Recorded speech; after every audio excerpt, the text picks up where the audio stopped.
જય માતાજી દર્શક મિત્રો, ન્યૂઝ ઓનલાઈનના આપના ભવિષ્ય કાર્યક્રમમાં હું આચાર્ય દુર્ગાપ્રસાદ શાસ્ત્રી આપ સૌનું સ્વાગત કરું છું. આપણે જાણીશું 12 રાશિઓના જાતકોનું શું હશે આજનો દિવસ, સાથે સાથે કયા ઉપાયો તમે કરશો અને ખાસ તમારે મકાન ન હોય તો શું કરશો ઉપાય તે અંગે પણ આપીશું માહિતી અને પંચાંગ અંગે પણ મેળવીશું જાણકારી. આ બધું જ મેળવીશું, પરંતુ તે પહેલા ભગવાન શિવને વંદન કરી લઈએ. ઓમ નમસ્તે રુદ્રમન્ય ઉતો તૈખવે નમસ્તે બાહુભ્યામ ઉત તે નમો નમઃ નમસ્તે જાતુ શિવતન ઘોરા પાપકાસની તયા નસ્તન્વા સચાકભી. ભગવાન શિવના ચરણોમાં વંદન કરી અને આપણે જોઈએ આજનું પંચાંગ.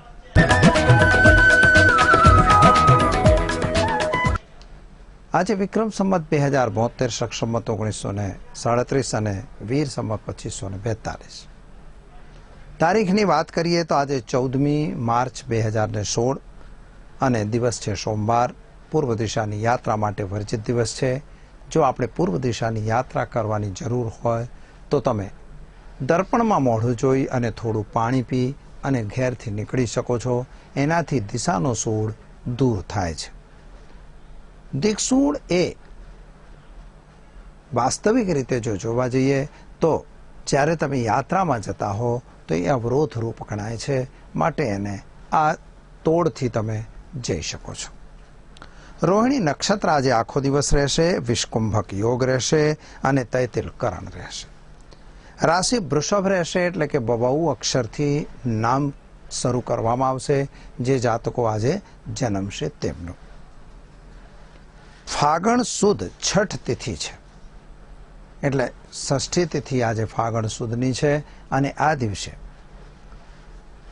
તમારા માટે જે રાશિ છે એ વૃષભ રાશિ બને છે, એટલે બહુ રાશિ કહેવાય, જેનો અધિપતિ શુક્ર કહેવાય છે. અને જે જાતકો આજે જન્મી રહ્યા છો અથવા જેનો જન્મદિવસ છે તે તમામને અમારા ન્યૂઝ ઓનલાઈન પરિવાર તરફથી ખૂબ ખૂબ હાર્દિક શુભકામનાઓ. દર્શક મિત્રો, આપણે હવે જોઈશું 12 રાશિઓના જાતકોનો કેવો હશે આજનો દિવસ. પણ શરૂઆત પહેલા કરીશું આપણે મેષ રાશિથી. મેષ એટલે કે અલય અક્ષરોથી જેનું નામ શરૂ થાય છે તેમનું. તમારા માટે બીજા ભાવ ઉપર ચંદ્રમાનું ભ્રમણ અત્યારે ચાલી રહ્યું છે. શુક્ર મહારાજ, મંગળ મહારાજ અને સૂર્ય મહારાજની સ્થિતિ, એની સાથે બુદ્ધ મહારાજની પણ સ્થિતિ કુંડળીની અંદર થોડી મેગ્નિફિકન્સ થઈ રહી છે. ધંધાદારી વ્યક્તિઓ માટે સમય થોડો અનુકૂળ નથી દેખાતો. ક્યાંક ને ક્યાંક તમને થોડી તકલીફ થશે. શેર બજાર કે અન્ય બજારોમાં જો તમે કામ કરતા હો તો તમારા માટે થોડું નુકસાનદેહ દિવસ કહી શકાય. પતિ પત્ની વચ્ચેનું અંતર દૂર થઈ જશે. સંતાન અંગેની ચિંતામાં રાહત થશે. જમીન મકાનના જે વિવાદો ચાલતા હશે એમાં તમને રાહત અવશ્ય મળશે. ઉતાવળે આંબા પાકતા નથી એ યુતિને ધ્યાનમાં રાખી તમારે કોઈ પણ નિર્ણય લેવાનો રહેશે. કોઈ પણ કામની માટે તમારે પાછળ દોડવાની બહુ જરૂર નથી, પરંતુ 1-2 વખત જો યાદ કરાવશો તો કામ અવશ્ય પૂર્ણ થઈ જશે. થોડોક તમારો જે લવ પ્રોબ્લેમ હોય એની અંદર પણ થોડી સમસ્યાઓ ઊભી થાય એવા સંકેતો આજે ગ્રહોનો મળી રહ્યો છે. શું કરશો તમે? તો આજે ઘરે ઘીનો દીવો કરો. ઓમ ઐં હ્રીં ક્લીં ચામુંડા વિચ્ચે એ મંત્રની 1 માળા કરી દિવસની શરૂઆત કરો. સારો દિવસ રહેશે. હવે આપણે જોઈશું દર્શક મિત્રો વૃષભ રાશિ. વૃષભ એટલે બહુ અક્ષરથી જેનું નામ શરૂ થાય છે તેમના માટે. લગ્ન સ્થાન ઉપર ચંદ્રમા મહારાજ છે, જે માનસિક સ્થિતિ થોડી નબળી કરી રહ્યા છે, કામકાજમાં થોડી તકલીફ ઊભી કરી રહ્યા છે, પતિ પત્ની વચ્ચે થોડું અંતર વધતું હોય એમ લાગી રહ્યું છે. જે ધંધો તમે કરી રહ્યા છો એ ધંધાની અંદર થોડું નુકસાન થતું હોય એવું પણ બની શકે છે. નવા માણસોની મુલાકાત, જે ધંધાની અંદર નવા વ્યક્તિઓની મુલાકાત થશે અને નવા વ્યક્તિઓ તમને કોઈ બીજી દિશામાં દોરી જાય એવા સંકેતો ગ્રહોનો મળી રહ્યો છે. માટે કોઈ પણ ખોટી દિશામાં જવા કરતાં બી તમારે શુદ્ધ રીતે સારી દિશામાં ગતિ કરો એ ખૂબ જરૂરી છે. ખોટા કાર્યથી દૂર રહેવાની જરૂર છે. વિદ્યાર્થી વર્ગ માટે સમય સારો છે. અભ્યાસમાં તમે વિશેષ ધ્યાન આપો એ પણ ખૂબ જરૂરી છે. મિત્રોના કહેવામાં આવી જઈ અથવા તો કોઈ દુશ્મનો તમારા ઉપર કંઈક બીજી વિધિથી તમને નુકસાન ન કરી દે એની ખાસ કાળજી તમારે રાખવી પડશે. એટલે જે મિત્રો છે તો મિત્રો પણ વિશ્વાસ તો અવશ્ય રાખો, પરંતુ આંધળો વિશ્વાસ ન રાખો તે જરૂરી છે. શું કરશો તમે? તો ઓમ હૌમ જુમ શહ મંત્રની એક માળા કરી શિવજીને જળાભિષેક કરી દિવસની શરૂઆત કરો. સારામાં સારો દિવસ તમારો રહેશે. હવે આપણે જોઈશું મિથુન રાશિ. મિથુન એટલે ક છ ઘ અક્ષરથી જેનું નામ શરૂ થાય છે તેમના માટે તમારા ગ્રહોની સ્થિતિ પ્રમાણે જો વિચાર કરીએ તો દ્વાદશ સ્થાનનો ચંદ્રમા ખર્ચનો યોગ વધારી રહ્યો છે. સ્વાસ્થ્ય બાબતમાં થોડી ચિંતા તમને થાય એવા સંકેતો ગ્રહોનો મળી રહ્યો છે. ઉચ્ચ અભ્યાસ માટે જે તમારે પ્રયત્ન કરી રહ્યા છો એની અંદર સફળતા અવશ્ય તમને મળશે. ખાસ કરીને પ્રેમ સંબંધો બગડે એવી સંભાવના તમારા માટે પણ દેખાઈ રહી છે. માતા અને પિતા વચ્ચે જે અંતર હતું એ અંતર આજે દૂર થઈ જશે. બધાને સન્માન અને માન સન્માનની પ્રાપ્તિ થશે. નોકરિયાત વર્ગ માટે સારો સમય દેખાય છે. નોકરીમાં પ્રાપ્તિ પણ સારી થશે. એની અંદર તમારું પ્રમોશનની સંભાવના પણ વધી રહી છે. જો વ્યાપારી વર્ગ છો તો તમારે થોડી સહન કરવું પડી શકે છે. માટે વ્યાપારીઓએ જો ધ્યાન રાખીને કામ કરવું. ખોટા ઉછીના નાણાં આપી અથવા ઉછીનો માલ આપી તમે ખોટી જવાબદારી વહોરવાની જરૂર નથી. જામીનદારીથી દૂર રહેવાની જરૂર છે. શું કરશો તમે? તો આજે તમારે ઘરે એક ઘીનો દીવો કરો. ઓમ હ્રીમ શ્રીમ નમઃ એ મંત્રનો જાપ કરી દિવસની શરૂઆત કરો. સારામાં સારો દિવસ તમારા માટે રહેશે. હવે આપણે જોઈશું કર્ક રાશિ. કર્ક એટલે ડ અને હ અક્ષરથી જેનું નામ શરૂ થાય છે તેમના માટે ખાસ તમારા ગ્રહોની સ્થિતિ પ્રમાણે જો વિચાર કરવા જઈએ તો આજે નાણાંની પ્રાપ્તિ સારી દેખાઈ રહી છે. જે તમે વિચાર્યું હતું ત્યાંથી નાણાં તમારા પરત મળી રહ્યા છે. કદાચ ફસાયેલા નાણાં પણ તમને પરત મળે એવા સંકેતો ગ્રહો આપે છે. જો કે જમીન મકાનના જે વિવાદો ચાલતા હતા એ તો યથાવત રહેશે. કોર્ટ કચેરીની અંદર તમને સફળતા સારી પ્રાપ્ત થશે. બીજું કે કોઈ ખોટા માર્ગમાં લઈ જનાર વ્યક્તિઓ તમને આજે ભેગા થશે. એનાથી તમારે દૂર રહેવાની જરૂર છે અને કોઈ ખોટા માર્ગમાં જવાની બિલકુલ જરૂર દેખાતી નથી. સંતાનને લઈને જે ચિંતા તમારા મનમાં હતી એમાં કંઈક રાહત મળે એવા સંકેતો પણ દેખાય છે. વિદેશ યાત્રા સંબંધી કાર્યોમાં પણ સફળતા મળતી દેખાય છે. શું કરશો તમે? તો આજે તમારે ઓમ નમો ભગવતે વાસુદેવાય મંત્રની એક માળા કરી અને દિવસની શરૂઆત કરો. સારામાં સારો દિવસ તમારા માટે રહેશે. હવે આપણે જોઈશું સિંહ રાશિ. સિંહ એટલે મ અને ટ અક્ષરથી જેનું નામ શરૂ થાય છે તે તમારા ગ્રહ ગોચરની સ્થિતિની વાત જો કરવા જઈએ તો એક વસ્તુ સ્પષ્ટ થઈ રહી છે કે તમે નાણાંની લેવડ દેવડમાં જે અટવાયેલા છો એમાંથી તમને રાહત મળતી દેખાતી નથી. પિતા અને તમારી વચ્ચે જે મતભેદ હતો એ મતભેદ હજી પણ યથાવત રહેશે. માતાના સ્વાસ્થ્યને લઈને થોડી ચિંતા તમને જરૂર થઈ રહી છે, પરંતુ એમાં રાહત મળે એવા સંકેતો ગ્રહોનો મળી રહ્યો છે. પતિ પત્ની વચ્ચેનું અંતર પણ દૂર થઈ જશે. કદાચ એની વચ્ચે સમાધાન થવાની સંભાવના પણ વધી રહી છે. વિદેશ યાત્રા અથવા તો નાની મોટી યાત્રાનો યોગ તમારો અવશ્ય બની રહ્યો છે. એમાં સફળતા સારી તમને પ્રાપ્ત થશે. મનની અંદર ખોટા વિચારો લાવી અને ખોટા કાર્ય તરફ દોરવાની જરૂર નથી. આજે તમને કોઈ એવા મિત્રો પણ મળશે કે જે ખોટી દિશામાં તમને લઈ જવા પ્રયત્ન કરશે. એનાથી તમારે દૂર રહેવાની પણ જરૂર છે. શું કરશો તમે આજે? તો આજે તમારે ઓમ નમઃ શિવાય મંત્રની એક માળા કરી ભગવાન સૂર્યને જળ ચઢાવી દિવસની શરૂઆત કરશો. તમારા માટે દિવસ સારામાં સારો રહેશે. હવે આપણે જોઈશું કન્યા રાશિ. કન્યા એટલે પઠણ અક્ષરથી જેનું નામ શરૂ થાય છે તેમના માટે ખાસ તમારા ગ્રહોની સ્થિતિ પ્રમાણે જો જોઈએ તો આવકની પ્રાપ્તિ સારી દેખાય છે. જો કે તમારા દ્વાદશ સ્થાનનો રહેલો જે રાહુ છે એ તમને ક્યાંક ને ક્યાંક નુકસાન આપતો હોય એમ પણ બની શકે છે. જે લોકો બીમાર હતા અથવા જે લોકો અત્યારે બીમાર છો તેમને થોડી બીમારીમાં રાહત મળતી દેખાતી નથી, પરંતુ લાંબા ગાળાની મુસાફરીનો સમય અવશ્ય પાકી ગયો છે. એટલે ક્યાંક કદાચ વિદેશ યાત્રા વગેરેનો યોગ તમારો પૂરો થઈ જશે. ધંધાદારી વ્યક્તિઓ તમારી સાથે રહેશે અને તમને લાભ સારો પ્રાપ્ત થશે. નોકરિયાત વર્ગને નોકરીમાં સફળતા અને નોકરીની દિશામાં પ્રમોશન વગેરે મળવાની સંપૂર્ણ સંભાવના છે. સંતાન પ્રાપ્તિના સારા યોગો દેખાઈ રહ્યા છે. સંતાન અંગેની ચિંતામાં પણ તમને રાહત મળશે. શું કરશો તમે? તો આજે તમારે ઓમ ઐં હ્રીં ક્લીં નમઃ મંત્રનો જાપ કરી દિવસની શરૂઆત કરો. સારો દિવસ તમારા માટે રહેશે. હવે આપણે જોઈશું તુલા રાશિ. તુલા એટલે ર અને ત અક્ષરથી જેનું નામ શરૂ થાય છે તેમના માટે તમારા ગ્રહોની સ્થિતિ પ્રમાણે જો વિચાર કરવા જઈએ તો આજના દિવસે તમને લાભ સારો પ્રાપ્ત થઈ રહ્યો છે. પતિ પત્ની વચ્ચેનું અંતર દૂર થઈ જશે. નવા પ્રેમ સંબંધો પણ બંધાય એવી સંભાવના છે. વ્યાપારીઓ માટે નવા ગ્રાહકો પણ બને એવી સંભાવના બની રહી છે. નોકરિયાત વર્ગને કદાચ પોતાના ઘેરથી અથવા પોતાના અંતરથી થોડું દૂર જવું પડે એવી સ્થિતિ પણ નિર્માણ થઈ રહી છે. આજની તારીખે વિદ્યાર્થી વર્ગ માટે ખૂબ સમય સુંદર છે અને તમે અભ્યાસમાં લાભ સારો લો એ પરમ આવશ્યક દેખાય છે. મૂડીવાદી લોકો એટલે કે જેની પાસે મૂડી છે એ લોકો નવો ધંધો પણ શરૂ કરી શકો છો. નાના માણસો માટે પણ એ ધંધાની શરૂઆતો થઈ શકે છે. આજે તમારે શું કરવાનું? તો ઓમ ઐં હ્રીં ક્લીં ચામુંડા વિચ્ચે મંત્રની એક માળા કરી દેવી માના મંદિરમાં એક શ્રીફળ અર્પણ કરી દિવસની શરૂઆત કરો. સારામાં સારો દિવસ તમારા માટે રહેશે. હવે આપણે જોઈશું વૃશ્ચિક રાશિ. વૃશ્ચિક એટલે ન અને ય અક્ષરથી જેનું નામ શરૂ થાય છે તેમના માટે મંગળ મહારાજ તમારા અધિપતિ દેવતા થાય છે અને ખાસ કરીને તમારા જે પંચમ ભાવના ગ્રહો છે એ તમને કંઈક મદદ કરી રહ્યા છે.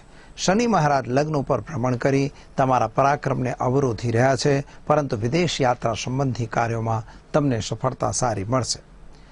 નાના ભાઈ સાથે વાદ વિવાદ થવાની સંભાવના પણ વધી રહી છે અને કંઈક પ્રાપ્તિ માટે કંઈક ગુમાવવું પડે એવી પરિસ્થિતિ પણ બની શકે છે. શું કરશો તમે? તો ઉતાવળ કરવાની બિલકુલ જરૂર નથી. ખોટા કાર્યો તરફ દોડવાની પણ જરૂર નથી. તમે જે કાર્યમાં લાગ્યા છો એ જ કાર્યમાં લાગ્યા રહો એ ખૂબ જરૂરી છે અને એ રીતે તમે આગળ અવશ્ય વધી શકશો. શું કરશો? તો ઓમ હ્રીમ ભૌમાય નમઃ મંત્રની એક માળા જપ કરી ભગવાન શિવના મંદિરમાં ચોખાનું દાન આપી દિવસની શરૂઆત કરશો. સારો દિવસ તમારા માટે રહેશે. દર્શક મિત્રો, હવે જોઈશું આપણે ધન રાશિ. ધન એટલે કે ભ ઢ ફ ધ અક્ષરથી જેનું નામ શરૂ થાય છે તે તમારા માટે આજે એક વસ્તુ સ્પષ્ટ થઈ રહી છે કે તમારા જે ગ્રહોની સ્થિતિ છે, જે ગોચરની સ્થિતિ છે એના પ્રમાણે તમે જે કંઈ ભી ગણતરી મૂકી છે એ ગણતરી પરિપૂર્ણ થાય એવા સંકેતો ગ્રહોનો મળી રહ્યો છે. સંતાન અંગેની પણ પ્રાપ્તિ સારી દેખાય છે. એમાં પણ કંઈક સારો લાભ દેખાઈ રહ્યો છે. લગ્ન વગેરેની ઈચ્છાઓ જો તમારી હોય ન થઈ હોય તો એ પણ પરિપૂર્ણ થશે. એક વસ્તુ છે કે દૂરના ઢોલ રણિયામણા, દૂરના ડુંગર રણિયામણા, આ જે યુતિ છે એ યુતિને તમે સમજીને જો ચાલશો તો તમે કદાચ દુઃખી ઓછા થશો. કારણ કે બીજાનું જોઈ, બીજાની ઈર્ષા કરી અને આપણે આપણા ઉપર એનો અમલ કરવાની બિલકુલ જરૂર દેખાતી નથી. તમારો પણ સમય એ રીતે ધીમે ધીમે આગળ આવશે. એટલે પોતાના કાર્ય પર ખાસ ધ્યાન રાખવાની જરૂર છે. સંતાન અંગેની ચિંતામાં રાહત થશે. નવા સંતાનની પ્રાપ્તિના સંકેતો પણ ગ્રહો આપી રહ્યા છે. શું કરશો તમે? તો આજે તમે ઓમ નમો નારાયણાય મંત્રની એક માળા કરી દિવસની શરૂઆત કરો. સારામાં સારો દિવસ તમારા માટે રહેશે. હવે આપણે જોઈશું મકર રાશિ. મકર એટલે ખ જ અક્ષરથી જેનું નામ શરૂ થતું હોય તેમના માટે ખાસ તમારા ગ્રહ ગોચરની સ્થિતિ અને નાણાકીય વ્યવહારોની સ્થિતિ થોડી બદલતી દેખાય છે. નાણાંની લેવડ દેવડથી જરા દૂર રહેજો. વ્યાજ વગેરેના નાણાંમાં તમે નાણાં ફેરવવા માંગતા હો તો એનાથી પણ દૂર રહેજો. તમને જે લોકો તમારા વિશે ચઢાવી રહ્યા છે એનાથી પણ જરા દૂર રહેવાની જરૂર છે. કોઈ ભી કાર્ય અને અથવા કોઈ ભી નિર્ણય તમે લેતા હો તો જરા સમજી વિચારીને લો, એ પરમ જરૂરી છે. પતિ પત્ની વચ્ચેનું અંતર દૂર થશે, એમના વચ્ચે સારો લાભ મળશે. જે મિત્રોએ દગો કરેલો છે એ હજી પણ તમને દગો કરવા પ્રયત્ન કરશે, માટે તમારે સાવધાન રહીને કામ કરવાની જરૂર દેખાય છે. શું કરશો તમે? તો આજે તમે ઓમ નમઃ શિવાયની એક માળા કરી દિવસની શરૂઆત કરો. સારો દિવસ તમારા માટે રહેશે. હવે આપણે જોઈશું કુંભ રાશિ. કુંભ એટલે સ અક્ષરથી જેનું નામ શરૂ થતું હોય તેમના માટે ખાસ તમારા ગ્રહોની સ્થિતિ પ્રમાણે જો વિચાર કરવા જઈએ તો આજના દિવસે તમને કંઈક સારી પ્રાપ્તિ થતી દેખાય છે. નવો ધંધો શરૂ કરવાનો જે વિચાર હતો એની અંદર પણ સફળતા મળશે. કોઈ જે વ્યક્તિ મળી રહી છે તો એના ગુણદોષ અવશ્ય વિચાર કરી લેજો, કારણ કે નુકસાન એના લીધે જ થઈ શકે એવી સંભાવના છે. સંતાન પ્રાપ્તિના સારા સંકેતો દેખાય છે. જમીન મકાનના જે વિવાદો હતા એમાંથી તમને રાહત મળશે. વિદેશ યાત્રા અંગેના જે કાગળો તમારા હજી સુધી નહોતા આવ્યા એ કાગળો આવવાની સંભાવના પણ છે. એની અંદર આગળ પ્રગતિ થાય એવા સંકેતો ગ્રહોનો મળી રહ્યો છે. શું કરશો તમે? તો આજે તમારે ઓમ ઐં હ્રીં ક્લીમ નમઃ મંત્રની એક માળા કરી અને ગાયને ઘાસ ખવડાવી દિવસની શરૂઆત કરો. તમારો દિવસ સારામાં સારો જશે. હવે આપણે જોઈશું દર્શક મિત્રો ગ્રહમંડળની છેલ્લી રાશિ મીન રાશિ. દ ચ છ થ અક્ષરથી જેનું નામ શરૂ થતું હોય તેમના માટે ખાસ તમારા ગ્રહોની સ્થિતિ પ્રમાણે જો વિચાર કરો તો તમને પ્રાપ્તિ સારી દેખાય છે. ધંધાની અંદર પણ પ્રાપ્તિ સારી થશે. નોકરિયાત વર્ગ માટે પણ સારું છે. કુટુંબની અંદર જે વાદ વિવાદ ચાલતા હતા એમાં પણ આજે રાહત મળે એવા સંકેતો ગ્રહોનો મળી રહ્યો છે. અને ખાસ કરીને યાત્રા સ્થાન ઉપર જઈ રહ્યા છો એ પણ તમારા માટે સારું છે. પરંતુ વાહન વગેરે ચલાવતા આજે ધ્યાન અવશ્ય રાખજો, એનાથી નુકસાનની સંભાવના વધી શકે છે. સંતાન અંગેની ચિંતામાં પણ રાહત મળશે. સંતાનને પ્રગતિને લઈને જે તમે મન ઉદાસ છે એની અંદર આજે સફળતા સારી મળશે. શું કરશો તમે? તો આજના દિવસે ઓમ ઐં હ્રીં ક્લીમ નમઃ એ મંત્રની એક માળા જપ કરી અને ગાયને ચણાની દાળ, ગોળ અને રોટલી ખવડાવી દિવસની શરૂઆત કરો. સારામાં સારો દિવસ તમારા માટે રહેશે.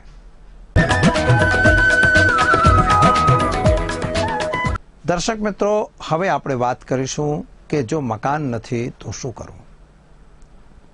આ એક બહુ મોટી સમસ્યા છે. કદાચ તમારી પાસે પૈસા આવી જાય, નોકરી આવી જાય, ધંધો આવી જાય, છતાંય તમારું મકાન પોતાનું થતું નથી.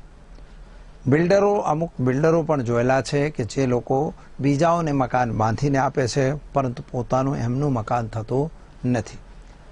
તો આનું કારણ શું? તો આ પણ જ્યોતિષીય કારણ છે. તમારી કુંડળીની અંદર જે તકલીફ છે એ તકલીફને કારણે આ તમારું મકાન ન થઈ શકે. મકાન ન થવાનું કારણ જ્યારે આપણે જોઈએ તો જ્યોતિષની અંદર ચતુર્થ ભાવને જોવામાં આવે છે. લગ્ન અને લગ્નેશ, ત્યારબાદ ચોથો ભાવ અને ચતુર્થેશ. ચતુર્થાંશ ચાર્ટની અંદર પણ એ વસ્તુ જોઈ શકાય છે. વિષાંશ ચાર્ટથી પણ એનો ફેંસલો કરી શકાય છે. ચતુર્થાંશ, વિષાંશ, લગ્ન, લગ્નેશ અને આ ત્રણેયની અંદર જ્યારે ચતુર્થ ભાવની સ્થિતિને વિચારીએ ત્યારે એના લગ્નથી જો નક્કી કરવામાં આવે તો આપણને એ વસ્તુ સ્પષ્ટ થઈ જાય છે કે તમારું મકાન થશે કે નહીં. જો આપણું મકાન થવાનું છે તો કેમ નથી થતું? તો એના કારણો ઘણા છે. ઘણી વખત નાના મકાનથી ન ચાલતું એટલે મોટું જ મકાન લેવું હોય તો આપણે એના માટે પ્રયત્ન કરતા હોઈએ અને મોટું મકાન મળે નહીં અથવા મોટું મકાન ફિટ ન થાય ત્યાં સુધી આપણે નાનું મકાન લઈ શકતા નથી. એ પણ એક કારણ છે. આવક આપણી પર્યાપ્ત ન હોય, પૂરતી આવક ન હોય તો પણ મકાન નથી થતું. અને ઘણી વખત તો આપણે જાણી જોઈને મકાન લઈ શકતા નથી. તો દર્શક મિત્રો, આની અંદર એક વસ્તુ સ્પષ્ટ યાદ રાખો કે તમારી કુંડળી પહેલાં ચેકઅપ કરાવો. એની અંદર શું પ્રોબ્લેમ્સ છે, કેમ મકાન નથી થતું, પછી એના ઉપાય કરો. અને એ ઉપાયો જો તમે કુંડળીના દોષોનું નિવારણ કરી નાખો તો કુંડળીના દોષોનું નિવારણ થયા પછી તમને મકાનની પ્રાપ્તિ થઈ શકે છે.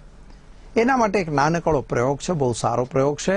દરેક જણા નોટ કરી શકો છો. અને એની અંદર એક યંત્ર બનાવવામાં આવે છે, મકાન પ્રાપ્તિનો યંત્ર. પણ એ કુંડળી ચેક કરીને પછી જ તૈયાર કરી શકાય છે. અને એ યંત્ર જે બને છે એ યંત્રનો અંદર પૂજન કરી અને તમારી માટલીની અંદર એ યંત્ર મૂકવો પડે છે, પધરાવવો પડે છે. એની અંદર બધા સપ્તધાન્ય છે, 7 મુઠ્ઠી સપ્તધાન્ય નાખવું પડે છે, 7 લીંબુ છે, 7 સોપારી છે, 7 કપૂરની ગોટી છે, 7 જાયફળ છે, 7 સિક્કા હોય છે અને 7 પ્રકારના ધાન્ય હોય છે, 7 પ્રકારનો જે એની અંદર લવિંગ હોય છે, 7 લવિંગ નાખવાના, એલચી નાખવાના, 7 અગરબત્તી વગેરે નાખવાનું અને એનું 7 ગુલાબના ફૂલ નાખવાના અને એનું પૂજન કરવાનું. અને એ પૂજનની અંદર ઓમ રીમ ભૌમાય નમઃ એ મંત્રનો સાદો જાપ છે. અને ત્યારબાદ ઓમ નમો ભગવતે હનુમતે મમ સકલ કાર્યેષુ જ્વલ પ્રજ્વલ અસાધ્યમ સાધે સાધે મામ રક્ષ સર્વદૃષ્ટિભ્યો હુમ ફટ સ્વાહા એ મંત્રનો પ્રયોગ પણ તમે કરી શકો છો. અને એ મંત્રથી તમે એના ઉપર દીવો કરી અને એને 1.25 મીટર કપડાની અંદર બાંધી અને કોઈ અવાબરું એટલે કે નિર્જન જગ્યામાં જ્યાં કોઈ આવજાવ ના હોય, અવર જવર ના હોય એવી જગ્યા ઉપર તમારે એને ખાડો કરીને દાટી દો. આ પ્રયોગથી અનેક વખતનો અનુભવેલ પ્રયોગ છે અને તમને 3 થી 4 મહિનાની અંદર ગમે ત્યાં મકાનની વ્યવસ્થા થઈ જાય છે. કદાચ એ મકાનની અંદર તમને હપ્તા પણ મળી જાય, બેંકની લોન પણ મળી જાય, બિલ્ડરની લોન પણ મળી જાય. એ કઈ રીતે મળે એ વિષય આપણો નથી, પરંતુ મકાનની વ્યવસ્થા અવશ્ય મા ભગવતી કરી આપે છે. એ નિશ્ચિત છે, તમને પણ મકાન મળી શકે છે. દર્શક મિત્રો, સમય થયો છે રજા લેવાનો. આવતીકાલે ફરી મળીશું આપણે આ જ સમય આ જ ચેનલ પર. ત્યાં સુધી આચાર્ય દુર્ગાપ્રસાદ શાસ્ત્રીને રજા આપશો. જય માતાજી.